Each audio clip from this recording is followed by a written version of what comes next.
Είμαι ο Θανάσης, είμαι έκτο έτος ιατρικής, γενικής ιατρικής και επίσης δουλεύω στο department της αναισθησιολογίας, όπου βρισκόμαστε. Διδάσκω πρώτης βοήθειας και simulation medicine.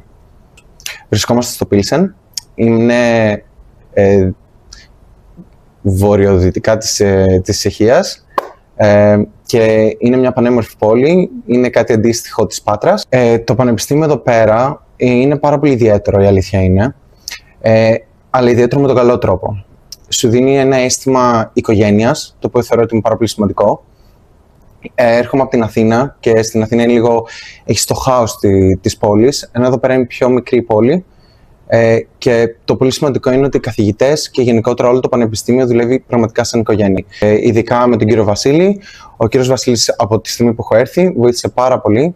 Με βοήθησε να βρω σπίτι, να μπορέσω να μπω στην κοινωνία σωστά και πάνω απ' όλα μου έδωσε τις σωστές αρχές για να μπορέσω να φτάσω στο τέλος της σχολής. Σαν χώρα είναι πάρα πολύ ωραία, είναι πολύ διαφορετική από την Ελλάδα. Δεν έχει την ομορφιά της Ελλάδας, για να είμαστε ειλικρινείς. Παρ' όλα αυτά, οι άνθρωποι εδώ πέρα είναι πάρα πολύ καλοί. Δηλαδή, εγώ τα συγκρίνω κάπως διαφορετικά από τους Έλληνες. Οι Τσέχοι εδώ πέρα, μόλις μπει στην καρδιά τους, δεν βγαίνεις ποτέ. Και αυτό είναι πάρα πολύ σημαντικό. Εδώ πέρα, λοιπόν, κάνουμε τα μαθήματα του τρίτου έτους.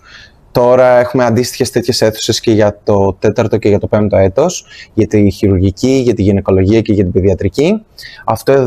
Σε αυτήν εδώ την αίθουσα γίνεται το μάθημα Simulation Medicine, στο οποίο ουσιαστικά οι μαθητές μαθαίνουν πώς να δρούν μέσα στο νοσοκομείο. Εδώ πέρα θα δούμε, είναι ουσιαστικά ένα high fidelity simulator. Έχουμε μια κούκλα η οποία κάνει τα πάντα. Οπότε, άμα μπορείτε να δείτε εδώ πέρα, ανοιγοκλίνει τα μάτια. Μπορούμε, άμα του βάλουμε φως, να ανοιγοκλείσει μέχρι και τα pupils. Εδώ πέρα πάνω έχει ό,τι μπορείς να χρειαστείς ιατρικά, δηλαδή το οξυγόνο έχει, το ποσδιοξίδιο, τη θερμοκρασία.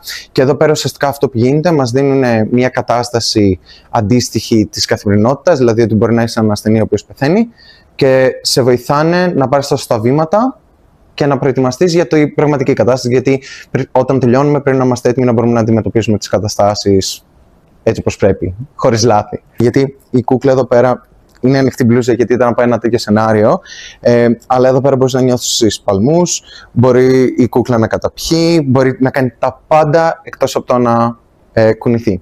Μπορούμε να ακούσουμε την καρδιά, εδώ δεν ξέρω πώς μπορώ να το δείξω, αλλά κουνιέται. Πραγματικά είναι πάρα πολύ ωραίο και είναι πάρα πολύ ωραία εξάσκηση, ειδικά γιατί νιώθεις σαν γιατρός πριν ακόμα είσαι γιατρός.